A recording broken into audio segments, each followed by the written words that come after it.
இன்றைக்கி வந்து 2026ல் சென்னை தலைநகரம் வந்து இயங்கிட்டு இருக்கலாம். ஆனால் அது 1980கள்லையும் 90கள்லையும் பின்தங்கி இயங்கிக்கிட்டு இருக்கு. அங்கே இருக்கக்கூடிய மக்கள் சமூக ரீதியாகவும் வர்க்க ரீதியாகவும் பாதிக்கப்பட்டுட்டு இருக்காங்க. அங்கே இருக்கக்கூடிய இப்போ நடந்துட்டு இருக்கக்கூடிய போராட்டங்களுக்கு நீங்கள் தீர்வு சொல்லலாம், நீங்கள் போகாமல் இருக்கலாம், அதுக்காக ஆர்ப்பாட்டங்கள் நடத்தலாம், பெரிய ஃபோர்ஸை பண்ணலாம். ஆனால் மாற்றப்பட்ட மக்களுக்கு அடிப்படை உரிமை கூட கிடைக்காம இருக்குது. அதுக்கு நீங்கள் என்ன பிளான் வச்சுருக்கீங்க?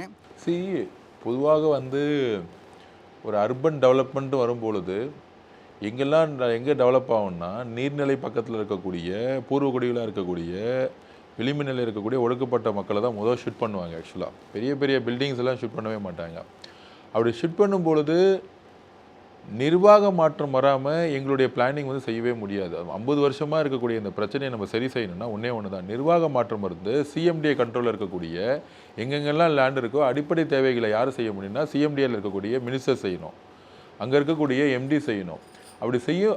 அப்போ இந்த அரசில் வந்து அந்த மாதிரி எண்ணமே இல்லை. நான் திருப்பி சொல்லுவேன், ஒரு அரசியலில் ஒரு விஷயங்களை இப்போ கண்ணகி நேர்லேருந்து ஷூட் பண்ணி இன்னொரு இடத்துக்கு அவங்க மாற்றும் பொழுது அவங்களுக்கான அடிப்படை தேவையாக இருக்கக்கூடிய ஒரு வீடு எப்படி இருக்கணும், ஒரு தண்ணி எப்படி கொடுக்கணும், ஒரு ஸ்கூல்ஸ் எங்கேருந்து எப்படி போயிட்டு வருவாங்க, பஸ் வசதி என்ன, அதுக்கப்புறம் வந்து உடம்பு சரியில்லைன்னா வந்து அவங்களுக்கான மருத்துவத்தை எப்படி வந்து பாதுகாப்பாங்க, இது எல்லாம் வந்து எப்பயுமே விளிம்பினர் இருக்க மக்களை ஷூட் பண்ணும்போது எதுவுமே செஞ்சு கொடுக்குறதே கிடையாது.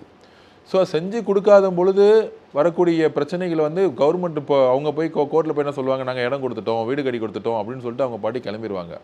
இது வந்து மனித தன்மையற்ற ஒரு செயலுங்கிறத நாங்கள் வந்து எப்பயுமே எல்லா இடத்துலையும் பண்ணி முடியும். வில்லிவாக்கத்தில் எப்படியோ இப்போ வில்லிவாக்கத்தில் அதே நிலைமை தான், நாங்கள் வீடு கொடுத்துட்றோம், இந்த இடத்துக்கு போங்க அப்படின்னு தான் வந்து இப்போ பயோமெட்ரிக் கேட்குறாங்க.